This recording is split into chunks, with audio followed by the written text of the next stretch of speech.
Last time on Star Trek Deep Space Nine.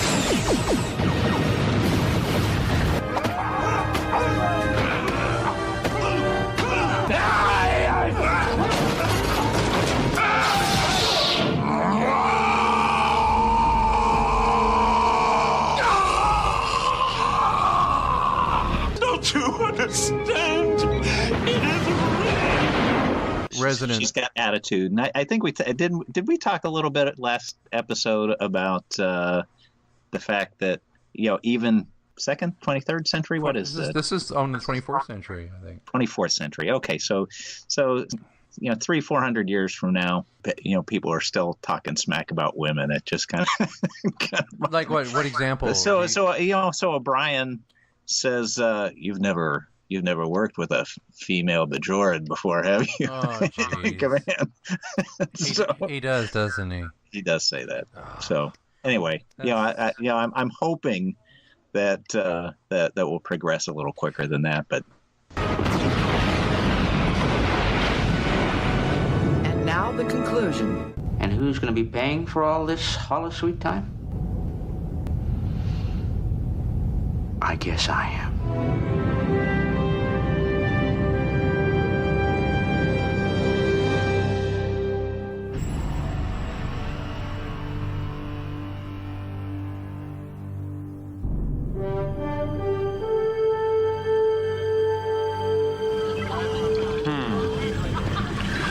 Wormhole does bring them our way, doesn't it? Everyone wants a piece of the new frontier. And I'm sure you've already tried to sell it to a few of them. We made the decision. You don't know what any of this is about, do you? You work here. You see these people every day, how they live, and you just don't get it.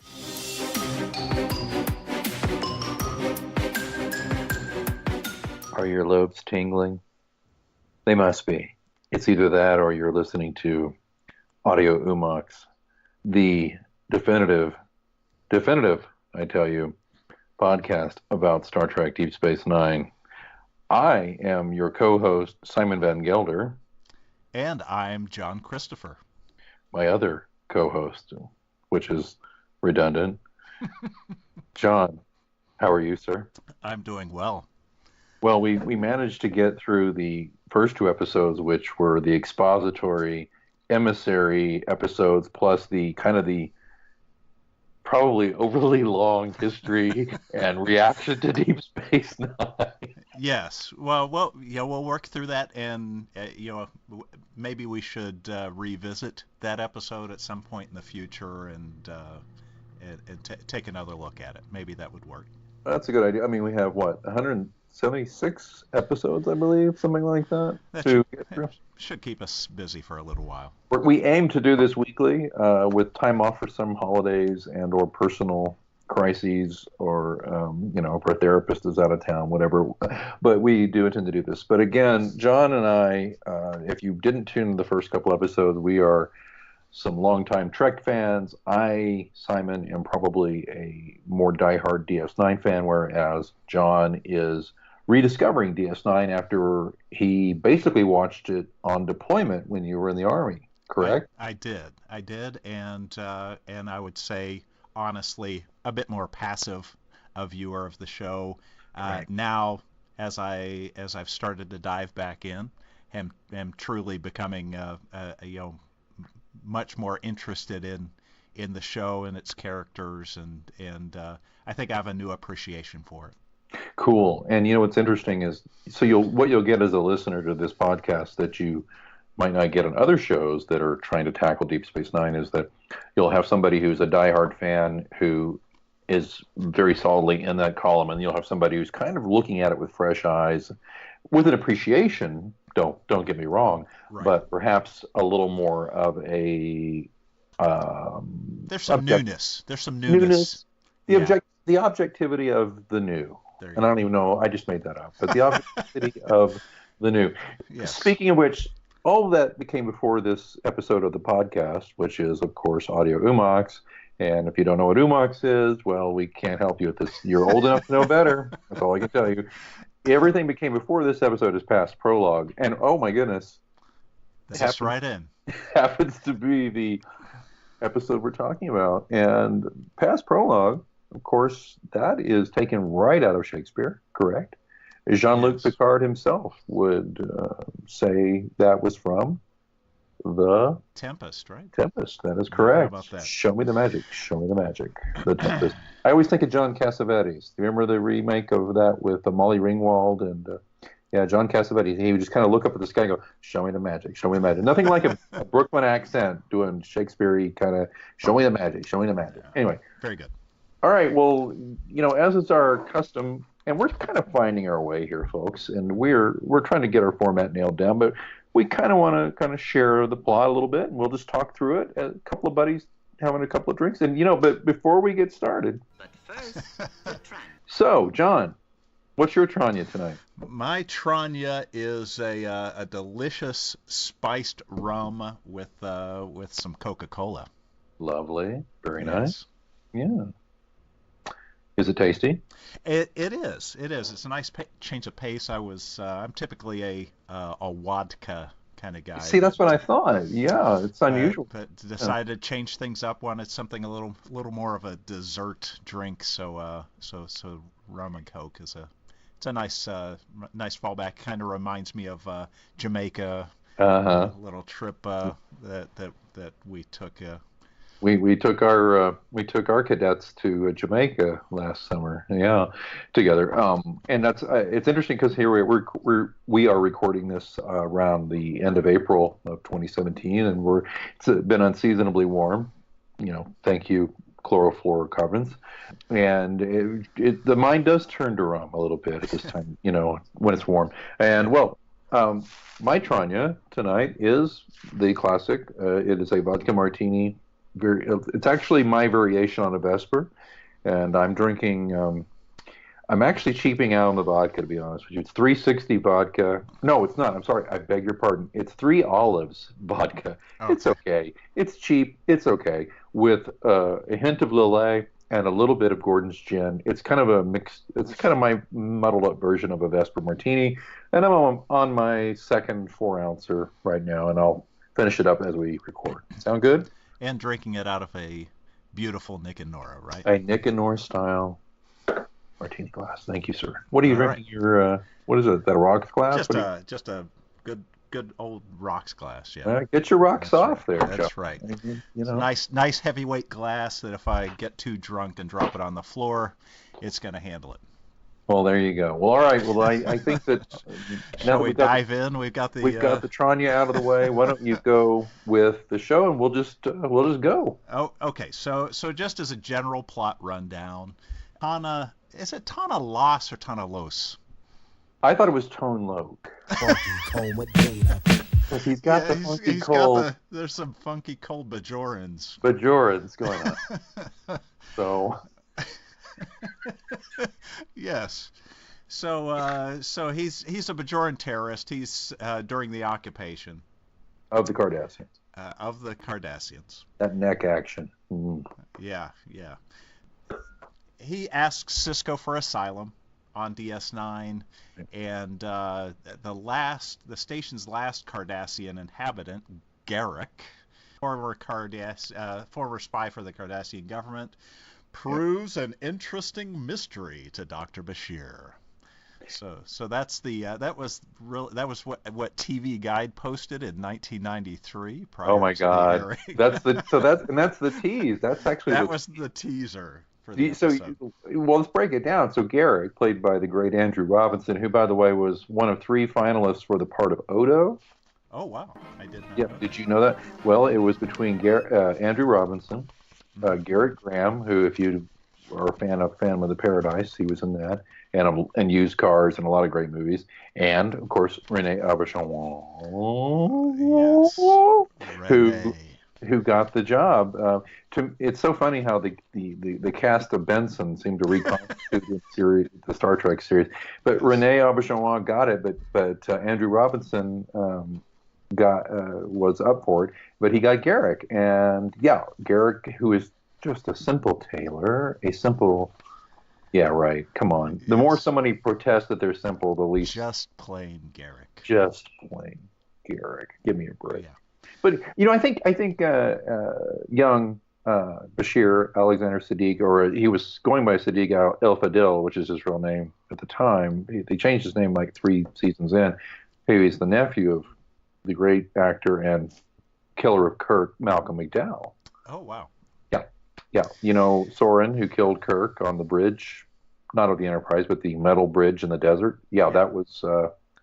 That's his uncle. So I think he does a nice job in this open of being jumpy and a little funny with Garrick. He is. I'll probably chat about that a little later because, he's supposed to be like a super genius kind of guy. We don't know that yet. We don't know that. When Bashir walks on the ship, they act on the previous episodes. They have him come across as being a guy who could have had any assignment true in the Federation, and he chose this because it was the piece of shit job, and he wanted to be part of the frontier.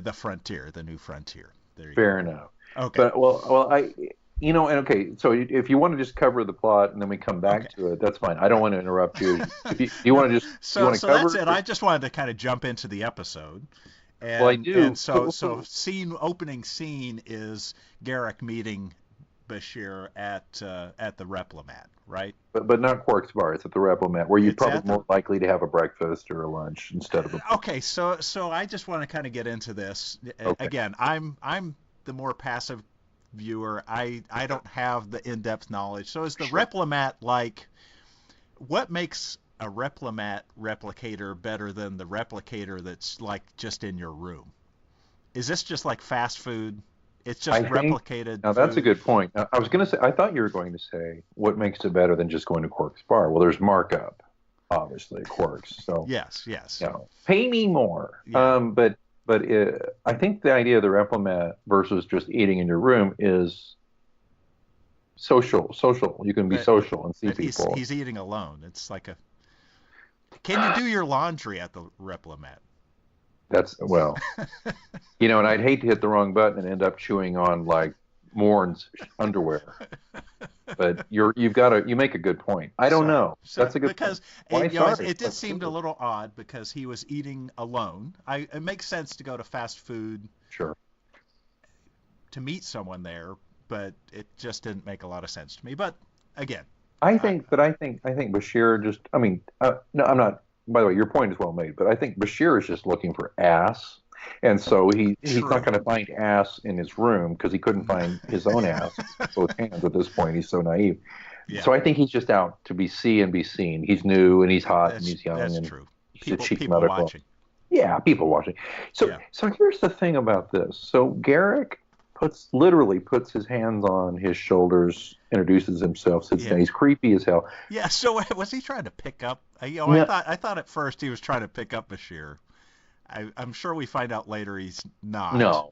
And Bashir certainly would rebuff it. He seems much more interested in Dax. But he doesn't want a scaly ass. He wants one with spots. But here's the thing: did Garrick pick Bashir because he views him as young and naive and malleable and a good courier of information, and an inadvertent but good courier of information from Garrick that he wants to go all the way up the chain to Cisco? I'm thinking that's what the situation is here. Right. Because I think if Garrick had showed up at the Commander Cisco's table at the Replimat, Cisco would have been like, "Get the F out of here," right? I mean, he wouldn't have talked to him that way. He wouldn't have listened. It would have been strictly professional. Whereas Bashir has got a little bit of naivete. He's wearing his heart on his sleeve. I think that's obvious. So, but it's a close enough link that he knows that anything that is discussed will get back to to Yeah. Cisco. He's well, frankly, I mean, not literally, but he's I think Bashir is what's known as a useful idiot. Right? I mean, yes. You know that term. I mean, right? yes.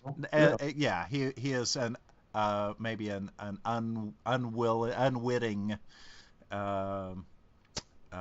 Conduit. yes, of information. Yeah, that makes Okay, sense. fair enough. So we get through the opening credits, which, you know, and of course Tone Loc requests some Funky Cold Asylum. Yeah. Well, before we get there, I'm sorry. I have some trivia that you may not be aware of. Oh my. So this does not happen often. So do you know why one of the reasons Garrick was a tailor? It was at the suggestion of the producer as an homage to the Man from U.N.C.L.E. Well, I did not. Or is that wrong? I don't. I had read that. I had researched that. I've never heard. Why was Ilya Kuryakin a tailor? Peter Allen Fields, who wrote was this? also a writer on A Man from U.N.C.L.E. Oh, now was that Ilya Kuryakin's cover as a tailor, or was it was the secret Napoleon entrance? The secret entrance to U.N.C.L.E. headquarters. See, you told me something fresh and new. Floria's tailor shop. I thank you. I learned something new. So that makes sense. So there that just kind of goes full circle. Because he could have been like running a Cardassian Tasty Freeze. I mean, instead, absolutely. And based on what he's wearing, him being a tailor is a bit of a stretch. Well, I mean, I want to know how many 76 Buicks had to die for him for his shirt to create these masterpieces. I mean, really, you better be having a pretty freaking climate-controlled environment if you're going to wear a Garrick suit, by the way, because I mean, it's basically burlap off of a car seat. I mean, actually, it's more like a Krakow car seat cover you would have got back in the day. You know what I'm talking about? Yes, the vinyl one? The ones that cover the ripped vinyl, the ones you buy at the store with your Krakow auto reverse cassette player. You would also get the seat cover. You know what I'm saying? All right. So here's the thing. So yeah, and Tone Loc requests some Funky Cold Asylum, but here's the other thing. I got to ask you this before we get to the. We're not even to the credits. But here's the deal. So O'Brien. Okay, so Tone Loc is being shot at by the Cardassians, by Gull. Right. A flock of seagulls, whatever his name is. All right. And how did O'Brien get? They're beating the shit out of this ship, right? How did O'Brien get him transported off when the shields are up? Maybe his shields had failed. Is that what? It's not explicitly said. Yeah, that would be my assumption. You're kind of retconning this a little, but that's okay. And actually, my question's smartassy. But seriously, it's like he's O'Brien, man. He can lock onto anything except Keiko. Except Cake Hole. Because Cake Hole, she shuts that. Yeah. All right, so then we get to the opening credits, and I just got to say, just as a word about the opening credits, it's never more apparent that they need a ship bigger than a runabout to flex their muscles, both when, like, the Cardassians are, like, shooting up people all around them. Yeah. It's like, that they could have launched the entire fleet of rivers named runabout, and the Cardassians would have swatted them away like so many gnads. Yes. So then the opening credits are. I'm flying the Ganges, the North Canadian River. I'm flying Boggy Creek at you. Look out! No, but I mean, it's like, and the opening credits, they're all majestic and all, but they're boring and they're static, like, I don't know, like a space station. Yeah. I mean, it's all just so, and I mean, I'm going to go ahead and jump ahead. A few years down the road, they figure out, it's a space station. Maybe the opening credits should show, like, ships flying to and from during the opening credits. Because right now, what you're getting in the opening credits is just Deep Space Nine, these majestic, beautiful, theme, but no ships coming in. Well, I will give them a little bit of leeway, because the next episode, we'll get into it, has to deal with the isolation of that Deep Space Nine. Oh, you think that this was a kind of a subliminal, some subplot? Yeah. subliminal isolation tip. All right. There you go. Maybe, or maybe they just didn't, forgot to program that on the GIFs. On the isolinear gifts. All right, go for it. Continue, sir. Okay, so O'Brien beams Tana aboard. He requests asylum, and then Gold Dinar demands that Dinar intervene. that he turn him over because he's a member of the infamous Konma. I had to turn on the captions to understand what they were saying every time they said that, by the way. It's the wrath of Konma. Apparently. Yes. Which is what? Like So that was like an insurgent group. I'm thinking this was recorded, filmed in the 90s. So something like the what were some of the Irish separatist groups? Well, there's Sinn Féin. Sinn Féin, yeah, something like that. There was Paddy O'Malley's Corner Bar, and yeah, I'll stop there. So there you go. Yeah, we don't want to offend any listeners of Irish descent. Gotcha. So all right, so we've got Tone Loc on board. We've got pissed off Cardassians, and then right. And so Sisko says, I'm going to take this under advisement. He's playing the cool cat and just not wanting to. He doesn't want to just jump to a decision. He has a pretty good idea what he's going to do, but he's not going to jump to any conclusions immediately without getting a little bit more information. You don't have a haircut like Sisko's without being a cool cat. That's all I'm going to say. Hey, there you go. I've got one of those. Gotcha. Well, no, he's not. He didn't. No, he has a haircut though. Early on, he's got like the. Does he have a little less? No, you got to think about it. He's got not a full head, but he's got a head of hair early on. Okay. Remember? All right. Yeah, it's not till later when he gets he goes the full hawk. Goes hawk. Yeah. Yeah. Okay, I'm sorry. Go ahead. All right. So the Von Mar stores are apparently causing problems here.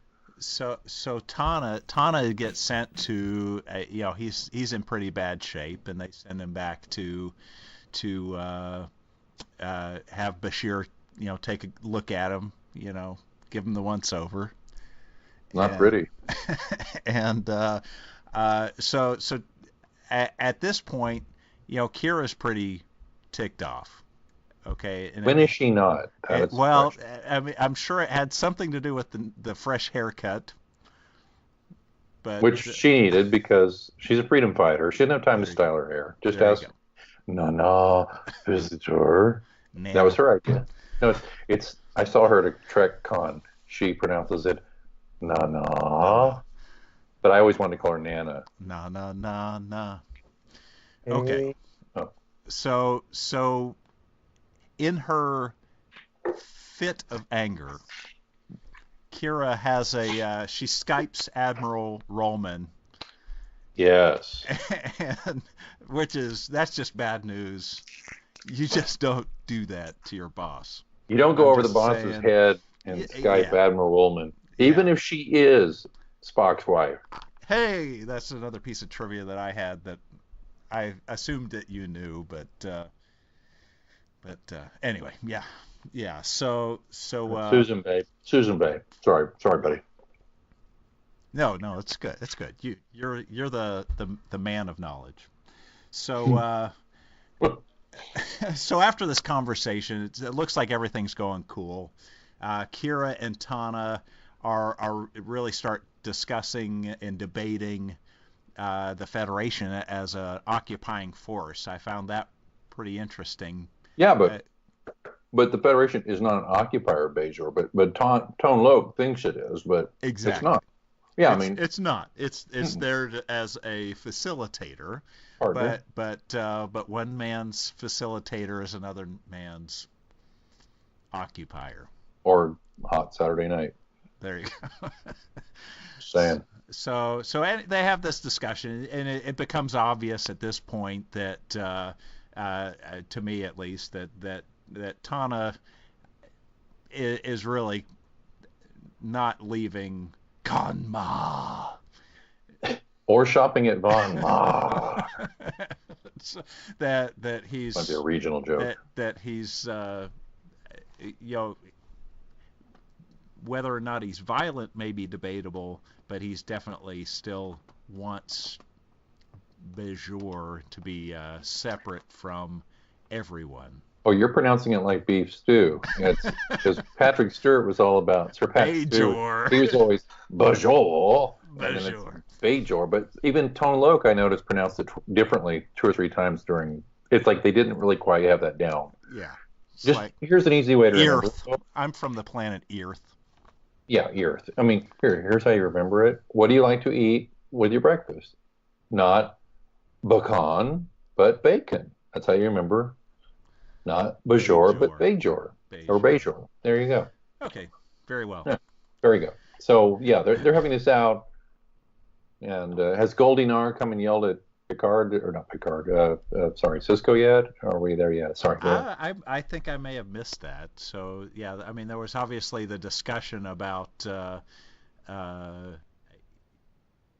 fact that Tana is a, he's killed a lot of people, and he, he's just an all-around bad dude. With really great Corbin Burnson hair from L.A. Law. He kind of has that L.A. Law Corbin Burnson look, doesn't he? He does, yeah. Yeah, he's got that going on. Yeah. So. But then we cut to Lursa and Bator. Oh, wow, the Duramatter. Yeah. Yes, yeah. So this is the first appearance of the Klingons, by the way, in DS9. Go ahead. Oh, I was just going to ask, who do you think is hotter between Lursa and Bator? So I kind of cheated and looked. You went and looked at him. I did too. You did the same thing I did. And you is it who would? It's got to be Gwyneth. Walsh. Yeah. Over Jane or what's her name? Marsh. Barbara Marsh. Yeah. Yeah. For sure. Now they're both Canadians, right? I think so. So they're They both had the Canadian soccer mom thing going at the time, but now they're in their 60s. But I mean, I would say that Walsh has got an edge, but that's piggish of us to say. But I mean, but the Duramatter is the Duramatter. Yeah. Okay, so here's the other thing I wanted to bring up, which is the 4 degrees of separation between them and Alf. Oh wow. Let's walk it back, man. Let's hear. Okay. Here we go. So here you go. Hey, Willie. So Lursa and Bator are a member of what family? Duras. Duras of Duras. The Duras family. So there's a commercial brand of melamine that goes by the name of Duras. Duras. Okay. Duras. Okay. But melamine is a material compression molded, used in making plates and dinnerware. What's another common retail name for melamine? Melmac. AKA the homeworld of Alf and his kind. Hey, Willie, have a little tabby pot pie. Right. So that's the 4 degrees of separation. The Duras sisters are probably related to Alf in some way. I thought you were going to tell me that the actresses was on Alf. No, you totally took it into another direction. Completely different direction. And I want to stipulate that right before we see the Duras sisters, by the way, from Melmac, Sisko puts his hands on Kira. Oh yeah. Yeah. Well, he's angry at her. He finds out she went over his head, and he grabs her by the elbow and slings her around. Yeah. It's been said by a lot of people. I've heard this for years. Oh God, the first few seasons, Sisko is so milquetoast. I'm like, he grabbed a badass like Kira by the elbow and swung her around and said, "You do this again, I'll snap you back into next week or whatever." He said, "I'll put your head on a platter." That's what he said. Yeah, that's what he said. He said, "I'll have your head on a freaking platter." And it's like, next time you go over my head, right? I'll have your head on a platter. Dude, he Yeah, You know, he was establishing himself as a commander. I think one of the things I appreciated, and we'll maybe get into this a little deeper later, but from a character standpoint, his character has a lot of depth as a leader, where he's not just the guy who commands and orders people around, and he's not a pushover. He's somewhere. He has a lot of depth. And even here in episode 3, we're seeing that. Where did that speak to you as a former officer in the military? Were you that way? Absolutely. Well, I tried to be, but yeah, exactly. That's it makes him more human, where a lot of those roles previously were not as human. A little heroic. I mean, Kirk is not the right one to compare to. Well, it's interesting because I've also been a leader of people myself in various roles in corporate life, et cetera. But I think the point is that about Sisko is that what was Sisko prior to this? He was a first officer on a starship, but he was also, after he lost the starship because of Locutus, and we're not going to go into that, but the ship he was first officer on got lost. He went and he basically managed the shipyards at Utopia Planitia. I mean, he was a manager of engineers and people. He kind of took a side trip from command. He was still commanded, but he was managing people who built ships. Right. So he was a manager, and without getting too boring here, but so it's interesting that he's taken out of that position, which is relatively cushy and probably, more about pushing paper and, okay, let's get things done on time. Mm-hmm. And he's sent out to, at this point, one of the hot spots of the Federation. And now all of a sudden he's got to ignite some of that hot stuff he might have inside him occasionally to deal with people like Kira and to deal with all the variety of strange and interesting aliens he'll deal with on Deep Space Nine. Right. So that's why I made a note that, here's Kira sticking to her typical Bajor strut, right? Yeah. She's going to be all like, you don't understand, Jack, blah, blah, blah. And he's all like, he grabs her with the elbow and he swings around and goes, I understand more than you effing think. And if you do that again, you're going to be sorry. Right. So I just thought that was interesting to see that even a mild-mannered seeming commander like him has a point. You don't want to hit. Yeah, that's true. Yeah. Strong commander. Right. And then so we go from Lursa and Bator, guns drawn, and there's Odo ready to arrest them, of course, because that's Odo's go-to, by the way. If somebody farts in the elevator in the turbo lift, Odo's like, I will arrest you. Yeah. Commander Sisko, you don't understand to maintain order and no farts on my ship. And so. I can't make a human nose. Really. But I can turn into a fart. It's so funny because he regressed. It's like the first dozen episodes, he has a much better approximation of a human face, and then all of a sudden they get a higher makeup budget and he can't anymore. But anyway, I digress. And so sorry, go ahead. So he disarms them, and and they're like, who are you? And he's like, I'm the dude who's got the orders. I'm the dude who's telling you to give him. I'm wearing the brown booties of a Bajoran security chief. I got the badge. Did you see those booties where he's tucked into them, man? I hate that. Yeah. That is the worst. Okay, so he disarms them. They're like, okay, we'll give up our. It looks like disruptors. But they look like they were stolen from Johnny Depp off of an episode of Pirates of the Caribbean. But real long handle things. But that's some blunderbusses. Man. Yeah. So then we cut to Quarks. So. Oh my God. Okay, so. Did you see? Okay, I hope you saw what I saw. But go ahead. So, if you want to click on screenshot, as Lursa and Bator. Oh, I think you go. Okay, wait. Where do I find this? I gotta find this. A screenshot. Okay, he sends me his notes, and he's got like an Excel spreadsheet, and he's like, "Don't look at this tab. Don't look at this column. Oh my God, you got this. Okay, let me read you. Wait. Okay. All right, go ahead and tell it, and then I'll tell you. So I just wanted to say that I am absolutely loving the kernels that they drop into quarks.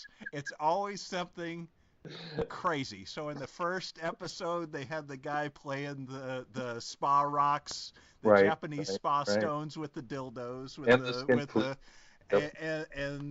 and then of course Morn is showing up. They haven't introduced him yet. Morn! But in this episode, as Lursa and Bator are walking by with their cleavage intact, with their cleavage, so the lady who works at Quarks has the under cleavage. Lursa and Bator have the center cleavage. Definitely. But anyway, they walk by, and there's these two guys having what appears to be a fist-bumping contest of some sort. I don't know what's your take on what they're doing? Is it like arm wrestling, only it's fist-bumping, or they seem to have their fists together, and they're trying to push as hard as they can? I mean, I'm not surprised, but I'm pleased that you caught that too. Because it would have been easy when you're taking notes watching a show to, like, not catch that. Right? So here's my notes: guys in bar fist bumping for beers. And that's my note. And I was just like, I was going to be like, lord it over you if you had not noticed it. So kudos, my friend. I mean, folks, they're like doing isometrics against each other with this fist bumping for beer thing. And it's like, wait, let me look at this again. You got the screen cap The here. screenshot looks like, like a fierce game of rock, paper, scissors. You got like a humanoid dude, then you got a guy who looks like a Oompa Loompa on steroids in a green outfit, and they're just doing this. Yeah, you can just know that the assistant director, the AD says, all right, guys, do something like a game of strength or feat of strength in a bar, but don't be too obnoxious, but keep it, So they probably started with each other's balls cupped in each other's hands, squeezing really hard. We can't go with the ball squeezing. So they went with the fist bumping. But no, dude, congrats on that. And then you can see right behind him, you can see Lursa's cleavage. Her cleavage, yeah. I'm seeing it coming into view. It's hoving into view, as they say. Yeah. So, yeah. So I love that as enhance my evening, Doctor. Comic relief. Yes. It's just it's funny. So. And so Bashir goes to Garrick, and Garrick says, "Oh, enhance my evening, Doctor," which I thought was also it's a line I'm going to use on the wife, by the way. Enhance my evening. Well, again, that goes back to. Is he picking? I think Garrick secretly. Both ways. Yeah, he has a thing for Bashir. So. Well, I mean, he's a pretty cute guy. He is a cute guy. He's a cute guy. Got the accent going on in the green outfit. To cup him in the tailor's room. Cup him, yes, and well, see if he dresses to the left or the right. That's. I don't think there's anything wrong with that. Yeah. Hey, whatever makes you happy. It's the 23rd century or 24th century. Absolutely. And there's no judgment here. I'm just. We're on the space station, far from home. I'm just trying to figure out, what are their inherent underlying drives, desires, those things. Who are they? What does that mean? They? The people in the members of. I thought you meant the Kardashians. No. I think sunning themselves on a rock is a big deal for them. I think, and with their tongues kind of lashing it. Yeah. Okay. So Odo, so then Lursa and Bator, we're skipping ahead to get to yes, we've got to get through. So Lursa and Bator meet with Tana in apparently this is like the dumpster area of Deep Space Nine. There's like coleslaw and stuff. and well, apparently that's the place where it's like infested with all sorts of vermin, because having a rat walk by just doesn't seem to startle anybody or seem out of place in any way. And why not a Cardassian vole? Because the station, you'll find out later, is infested with Cardassian voles, which the Cardassians left behind as a little present for Sisko and crew. But they went with a rat. Probably because early on in the show, the writers, producers were like, 1, we don't want to CGI a vole or create a puppet. 2, we want to make sure people understand it's like a rat, like you'd see at any warehouse. Okay, I get it. So, okay, fair enough. Okay. So they do that, and this is this the point, though, where it goes back to going over my head again, or did I already miss? Maybe my notes are out of order. Okay, so Lursa and Bator are demanding a payment for From something. Tone Loc, right? Yeah. For something. Some They kind of don't. funky gold. They don't say what it is, and then they walk away, and one of the rats turns into some kind of gelatinous silver liquid, and They realize it's an Academy Award. and then it is it's Odo. So Odo has been doing his Templeton impression. There you go. You know, he can do a human nose, but he can't do Paul Lynde.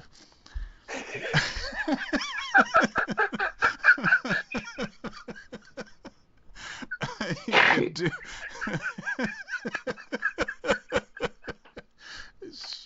so there he is. Oh, God. Center square for the win.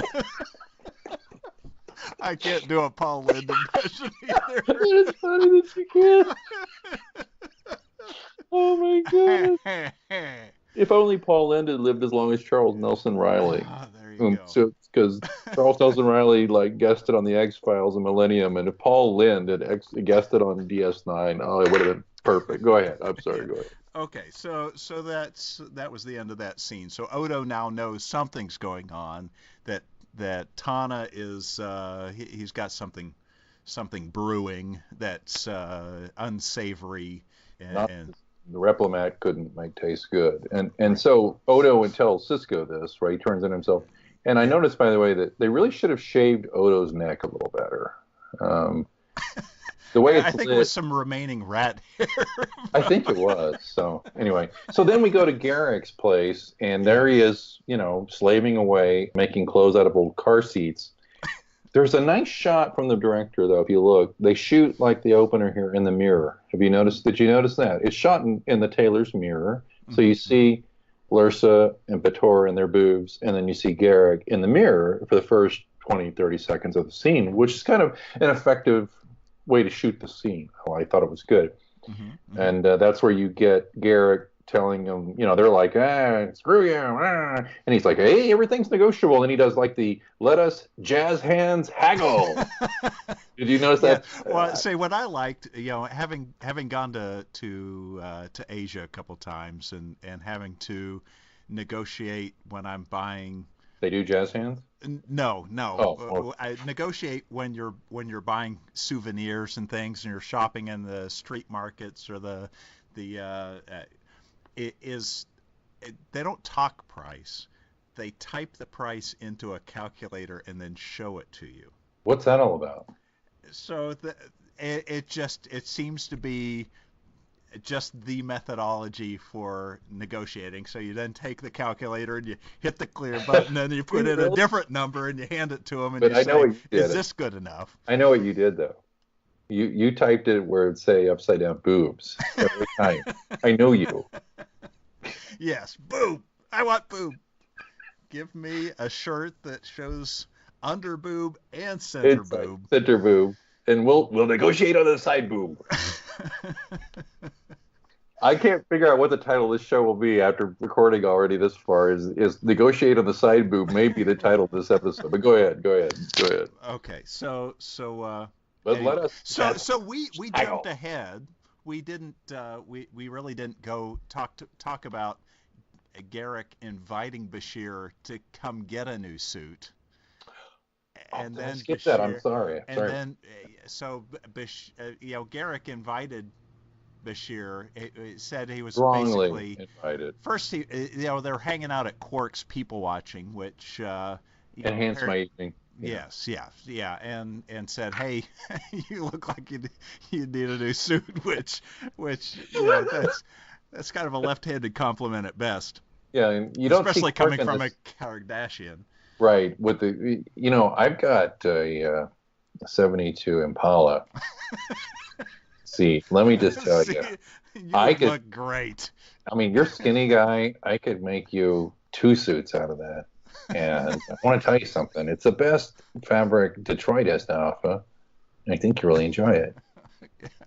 So, no, but you're right. I'm sorry. Okay, and then he's also asking, Bashir to enhance his evening. Yes. Which is with the haggling jazz hands. That was later. There we go. Go anyway, so Bashir talks to Cisco, and Cisco's like, "Yeah, you could use a new suit." And he's like mildly, but it's so funny because Cisco's like so many years ahead of this kid, and he's like, he's back to what? Useful idiot. Now all of a sudden Cisco's like, obviously Garrick has made the young doctor a back channel. Okay, we're good. So he's like, I think you could use a new suit. Yes, so you're right. Yeah, so there we go. So that leads us back. Okay, so I'm sorry. So then we get to where Garrick with the Dura. Bashir is hiding in this room with what appears to be a Chess King suit or a very hideous frock of some sort. Chess King, could have been better. It's hideous. It's like gray. Bacharach. There you go. Anyway, yeah. So all it needed is what you had back in the day with like the yellow 501s. Yes. To go with. Well, I also had the Chess King with the red bodice and the black sleeves. I don't even know how to talk to you that you know what bodice is. Shoulders. I mean, you just said bodice. You a U.S. Army veteran or not? I am. How many war zones were you in? And you just said bodice to me. I survived the 80s. Oh my God, that's hilarious. So Bashir's like, hiding behind a curtain in this glory hole. I mean, in the dressing room, while the Melmac sisters are threatening Garrick, who does. Sorry, I jumped ahead. The let us haggle jazz hands. Right. So he's trying to. Lurs and Bator, obviously, they've got They've got a couple things going on here. They're trying to get gold from pressed Latinum.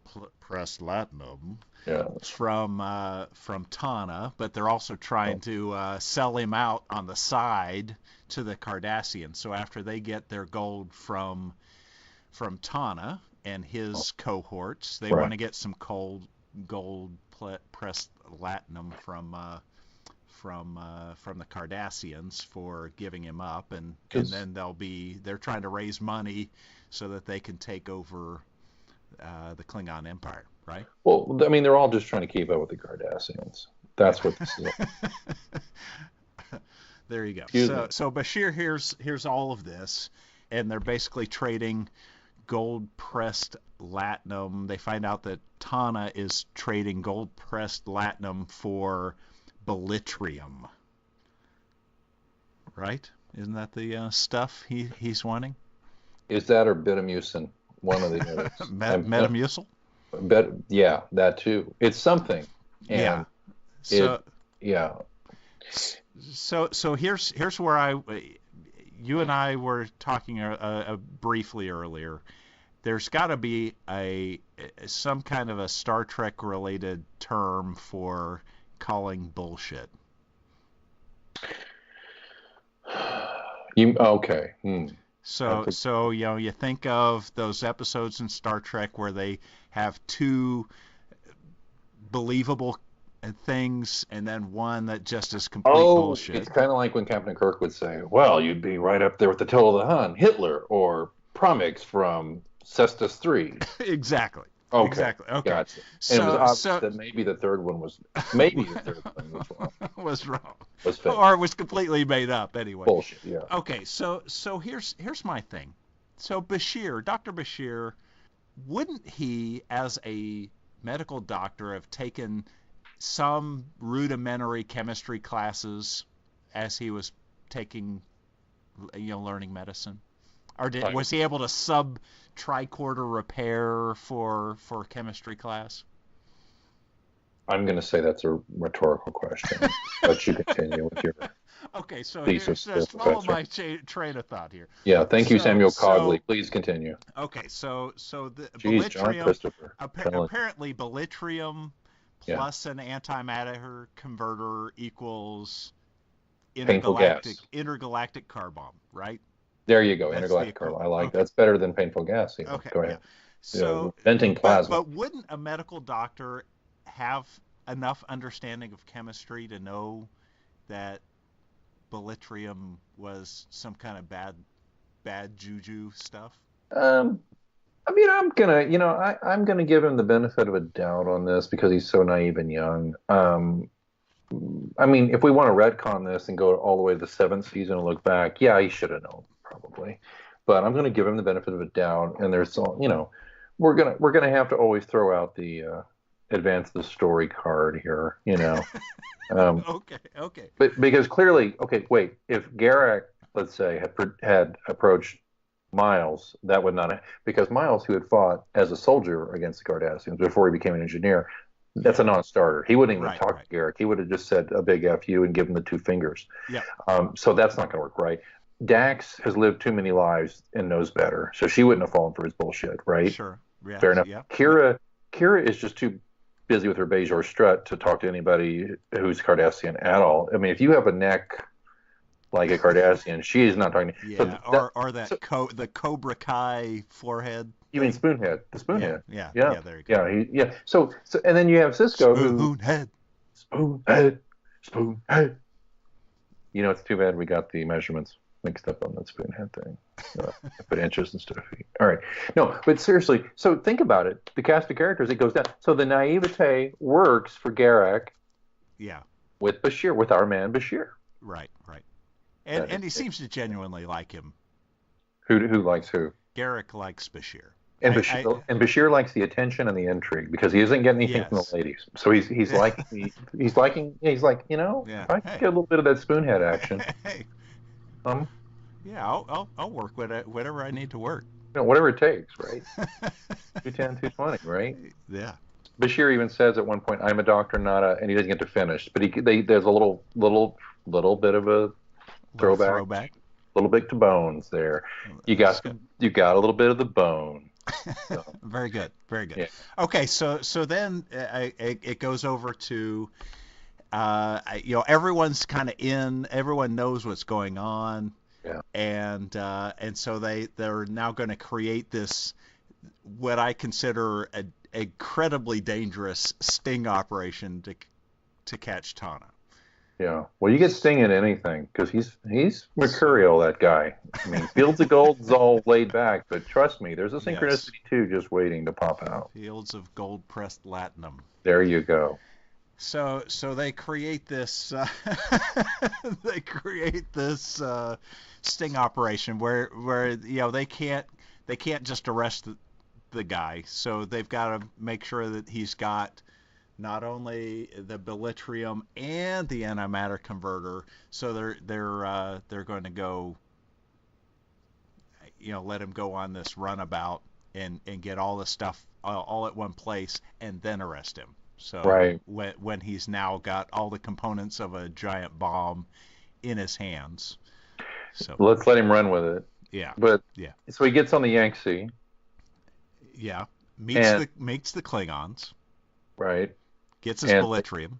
They kind of beam in, beam out, and they're gone. But Cisco, his hoopty is the Ganges. Yes. Which has a big old fat weapons pod on top.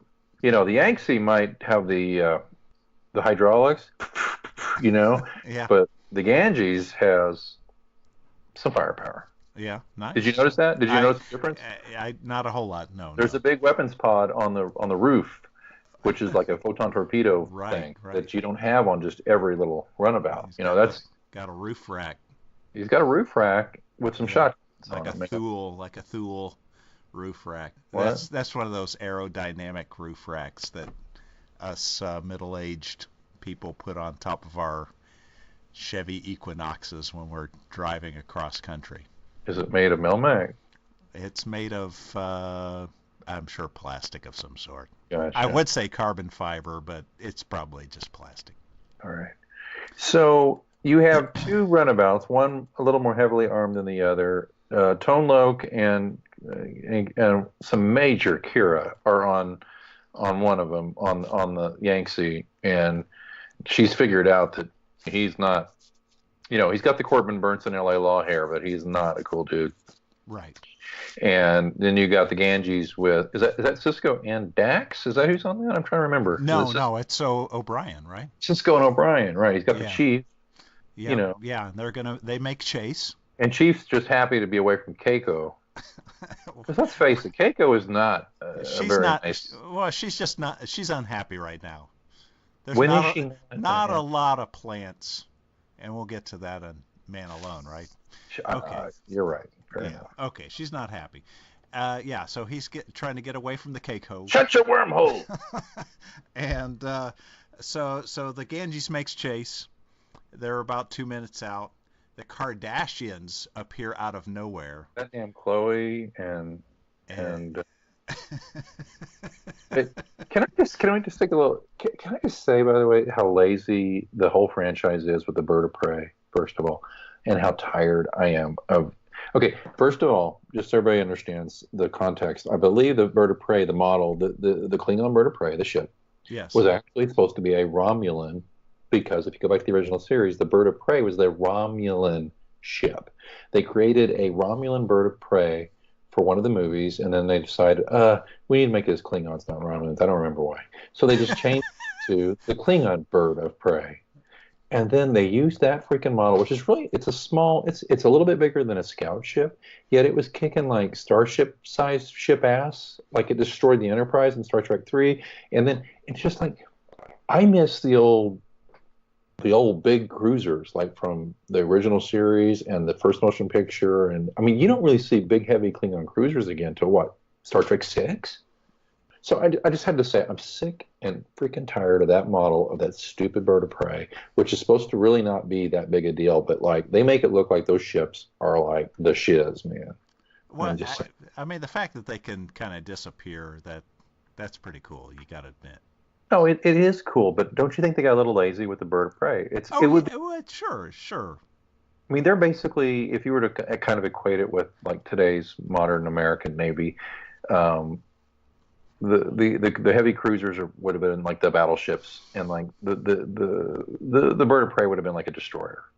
And all we see all the time are these freaking destroyers. It's like, a destroyer cannot beat. And then you go up against a Galaxy class Enterprise. Well, that thing is like a serious battleship. Right. And a destroyer is generally not going to beat them. But you see it all the time. Yeah. I know it's one of my. See, this is one of my nerdy Star Trek fan things. Pet peeve. Yeah, it's one of them. It's one of many. We will get to. All right. Yeah. Well, good to know. Good to know. So I'll just shut my wormhole. Well, I would say at DS9, it's plenty big enough to get the job done against a couple of these little runabouts, right? Fair. You know what? You make a good point. And really, the Melmac sisters, they're really not part of the official Klingon Navy or whatever. Exactly. They are not an armada, by the way. They're just looking for some tabby scare pot North pie. Korea by going to Australia. I mean, they're not an armada in that way. Sorry. Go with the tabby pot pie, did you? Okay, so thank you. So then the Kardashians make chase. Kira's in this little runabout with Tana and figures out that he wants to blow up the wormhole, not blow up DS9. And so she decides to magically hang a left there and just go through the wormhole instead of hovering right in front of it. And so they go through. We've all made that move, right? The hard left. Well, I mean, instead of just hovering in front of it, let's just go through. Just dive in. Well, I mean, there's only so much hovering in front of it that can be tolerated. Yeah. So okay. So here's another problem I have. Oh, is this another bullshit thing, by the way? Yeah. It's been covered 1,000 times. Here we go. Why are there no seatbelts on Federation spacecraft? Okay, I'll trump you on that. I'll go one up on that. Why are there no fuses in the panels? Why does everything blow up? Why do we have overloads constantly? I mean, why don't things just go, instead of a big explosion and with smelly smoke, go clack, and then somebody gets up and goes, Mr. Spock, I'll be right back. I've got to go flip the breaker. I mean, why doesn't that happen? See, I'll trump you. Seatbelt. That's good. Both are good. Both are good. So it goes through. They go through the wormhole. They appear on the other side of the wormhole. Yeah. And starfish look there. Already there's again another problem I have which is why don't the wormhole gods That's the problem. disarm the spacecraft? Why do they let They them don't through? don't always intervene. Okay. They don't. The wormhole aliens, aka the prophets, don't always intervene. Okay. They it's kind of like if you're a believer in God in the real life, God allegedly hears all prayers but does not respond to all of them. Okay. So perhaps it's the same deal. Okay. I'm not trying to be blasphemous or anything like Little that. Garth Brooks, thank God for unanswered prayers kind of thing. Oh man, whoa. Maybe. I hadn't thought about that in a long time. All right. They get through the wormhole. Bomb explodes safely on the other side of the wormhole in the Erdan system. Erdan system. Am I close? That place where it happened. So here's another, again, just a little quirky thing. Yeah. They spent all this time previously talking about how deadly this bomb is, how dangerous it is, but somehow magically on the other side of the wormhole, it's okay, and when it blows up, it's not damaging anything. I mean that got me too. I thought, did I miss something here? Because I So and maybe it's only if they blew it up at warp speed that it would cause the spray of radiation that would cause problems, but if it's in kind of one localized area, I don't know. I just have to suspend disbelief, I guess. I think that might be a suspender. Okay. It's just one of those deals. Okay, so finally, Ganges flies through the wormhole in pursuit. They catch up and then give Tana this ultimatum: either you give him the old tomato, man. Surrender or be turned over to the Kardashians. Yeah, hot turnover. And spend the rest of your life counting lights, right? Isn't that how it works with? That's with the card. I mean, that's right. And if you like your eggs over easy or poached, tough shit, because you're gonna eat them raw, buddy, and you're gonna wear like a rag. Yeah, and we're gonna see your ass, mate.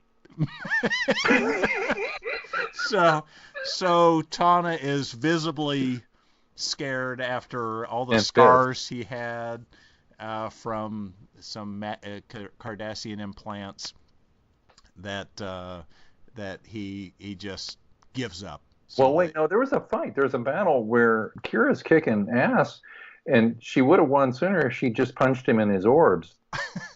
I mean, did you notice that? Like, she's pulling his leg, literally pulling his leg, and she could have just. I said to myself watching it, I was like, Kira, make your hand into a fist and punch him in the ghoulies, into his orbs of prophecy. He will collapse like a cheap, like a Garrick suit. Those things stand up on their own. I mean, they're made out of like thick shag carpeting. Yeah. But anyway, fair enough. So he gives up finally and calls Kira a traitor and whatever. And it's he take your walks off. Corbin verse in here, and then there's a continuity error in there. Did you see that? Did you catch that other? This is what's that? You back on the Ganges, you see Cisco and O'Brien on the comm, like Major, blah blah blah, and you look over O'Brien's shoulder. There's out the window.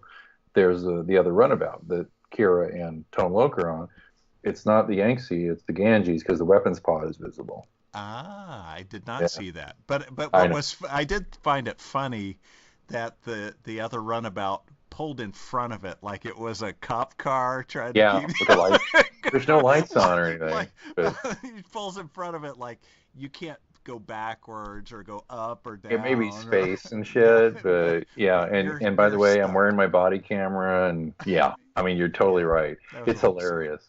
It only would have been better if they had had the spotlight, turned over on them. Like, what are you all doing in there? Yeah. What do you? Keep your hands where I can see them. You kids get your clothes back on and go home. This is not safe. Now on to commentary. So let's just ask you, John. Yes. Okay, let's I'll just let you. Let's just go first out to how many strips or bars of Latinum you give this episode. First of all. Well, I wanted kind of general commentary. Well, you can do whatever you want. I'm just saying we need to arrive at. So we're saying out of 5 strips, right? Out of strips or bars? Bars. Let's go bars. Yeah. Okay. A solid 3, almost a 4. Okay. Almost a 4. Your reasoning, please. Okay. So the biggest is being introduced to some great characters. And so this episode really tried to set aside this episode really was designed to help add color and flavor to those characters. I like how the character of Garrick as this maybe spy, maybe not character. I like how he messes with Bashir and how he's feeding information selectively back to the Federation from Cardassia. Mm-hmm. I like Odo. I have a little bit of challenge with Odo as the enforcer. It's trying to establish him as this enforcer, but I'm sure he's capable.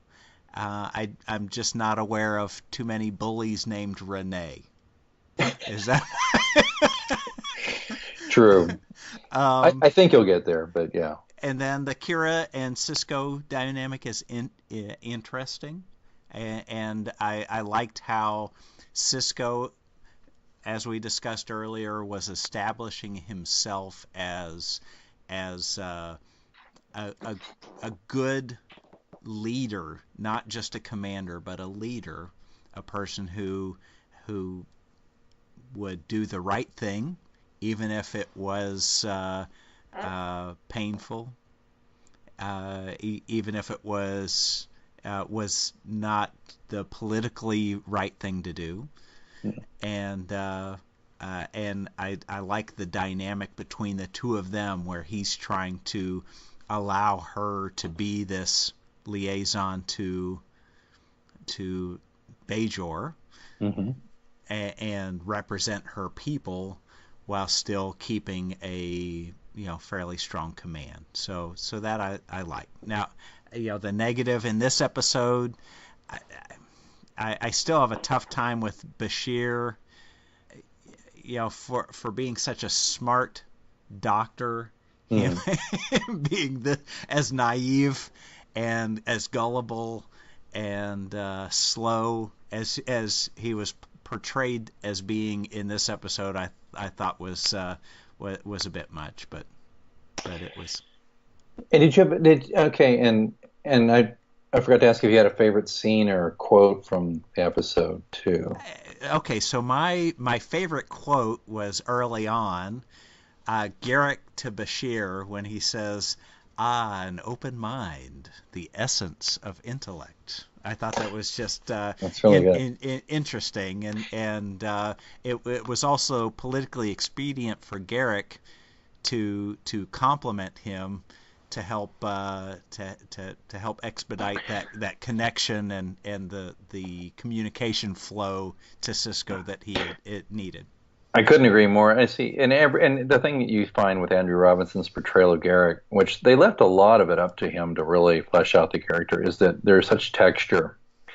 I mean, he'll say, "I'm but a simple tailor," but we all know that completely means the opposite. I mean, but he sells it, and it's not like. I mean, it's on the edge of cheese at places, but for the first time, for the introduction of the character, for a recurring guest star who didn't know if he'd be recurring or not, let's be honest, coming on, he did a I think Andrew Robinson, whether he admits it or not, was like, okay, I got passed over for Odo, so I'm going to kick ass as Garrick, and here's how I'm going to show you. And I cannot imagine Andrew Robinson being Odo now, and I can't imagine. Well, I definitely can't imagine Rene Auberjonois. Well, as much as I think he's a good actor, being an interesting Garrick. Right. I think it worked out the way it should. And Garrett Graham, by the way, who does make an appearance in DS9, we'll talk about in the upcoming episode, he's very good. But I think ultimately the casting was proper. My favorite line was back to Garrick as well. Please, Doctor, enhance my evening. I mean, it's just like, I'm going to start saying that to the wife. It's going to be like, it's Saturday night, and she'll be like, kids in bed, and I'll be like, well, please, dear, enhance my evening. Enhance my evening. And she'll be like, oh, well, here, you can have the remote. Good night. So I would say on bars of Latinum. Yes, please. 1 to 5. I'm with you. I'm going to give this a solid 3.5 bars, maybe 3 bars, 2 slips or something like that. And I'm going to tell you what puts it over for me is Garrick. But I think you're right. I think it does yeoman work in continuing to build relationships. I mean, Sisko and Kira, I loved. And I don't think I fully caught how he really was furious with her before, and how he took her by the arm and spins her around. I mean, it's interesting for a guy as reserved as Sisko. O'Brien gets some moments. You don't see a lot of Dax. You don't see Jake at all. You don't see Quark at all, by the way. Right. We're in Quark's bar, but, there's no Quark. Yeah. I think you see his brother, right? Do you see Rom? Does he get to speak? No speaking. Right. Just briefly when Morn gets up. Yeah, and you got the guys who are doing the fist bump for beer and all. But I think I think it's disappointing that Larson Bator did not get to interact with hardly anybody except the guest actor playing Tone Loc and Kira and Odo. She doesn't really get. Neither one of them got any time with Sisko. The Sisko, the Sisko is, So I'm going to say I'm with you on this. I think we both agree. So that is, without beating it to death, that's Past Prologue. And very good. I find actually kind of first real episode after you get past the expository emissary 2-parter. Yeah. It was not like Voyager, Star Trek Voyager, which I thought started out with an extraordinarily good pilot and then just immediately went into hot lost in space mode. Oh my god, hot garbage, just terrible. I think DS9 started out very strong with a good pilot, and then they kept going. Not to say that there won't be some down moments, which we'll get to. Sure. Speaking of which, I'm not saying it's a down moment, but next up, we have a man alone. And Ibadan, he's a criminal Odo has dealt with before, returns to DS9 only to be murdered shortly after, leaving our changeling detective Odo to be the prime suspect. Jake and Nog's trouble may prompt Keiko to do something helpful for the station's children. Yeah, so the B story on this one is a total snoozer. If it's Keiko and Jake and Nog, it's wow. So let's hope Odo and this Ibadan guy, Ibida from Taxi or whatever, let's hope that works out. I don't know. Do you remember this? Do you remember that episode at all? Just from I do, because I, as you may recall, these were recorded in a different order than they were aired. So I watched this one ahead of Past Prologue. Right. Because and the hair, is Kira's hair different in this coming up one then? Is it long? It is, I believe, but I bet you it is. I don't remember her appearing much because the focus is on Odo, on O'Brien and Keiko and Jake and Nog. And the boys. Yeah. The boys. Yeah. Well, one thing about Nog, he's all ears. There you go. So, folks, we hope you're enjoying Audio Umox. We hope your ears, your lobes are tingling. We want to remind you that if you want to connect with us outside of the Audio Umox show, it's easy to do. Go to Twitter if you're on the Tweetmeister thing. It's at Umox Podcast, and that is, let me spell it for you, and you can always run this back if I'm going too fast. It's Umox, which is OOMOX Podcast, PODCAST. It's at Umox Podio. It's at Umox Podcast on Twitter, and you can get an earful of the best, worst, and merely amusing from Star Trek Deep Space Nine from my dear friend John Christopher and me, Simon Van Gelder. You just lobe up for our podcast. We are shooting for a weekly show. We're not asking for any money from you. We're not asking for anything more than your time. I will say this. I'm going to ask once on this show, and then I'm going to just not pound it because we need a little time to get our sea legs. But if you feel good about the show, a review on iTunes is always welcome. If you don't like the show, a review is not necessary. Perfect. Truly. Yeah. Perfect. And So if you do like us, recommend us to your friends as well. Share us. Get on the Twitter and follow us on the Twitter and let us know you listen. And if you don't like the show or you think we're full of shit or whatever, let us know. And John and I are looking for ways to improve. Neither one of us, well, we both had some experience in broadcasting and some other things, but we're certainly open to improving the show to make it more entertaining. Well, again, I am Simon Van Gelder, and he is John Christopher. And you've been listening to Audio Umox. We hope that you will lobe up and join us for our next episode, which you'll be able to find on your favorite podcasting tool. I don't know. It's been a long night. Yes. Yeah, iTunes, Stitcher, etc., etc. We hope you live long and prosper, yada, yada, yada. And, okay, anything else? That's it. All right. And if you want to fill in the blanks on your own, feel free to. Sounds good to me.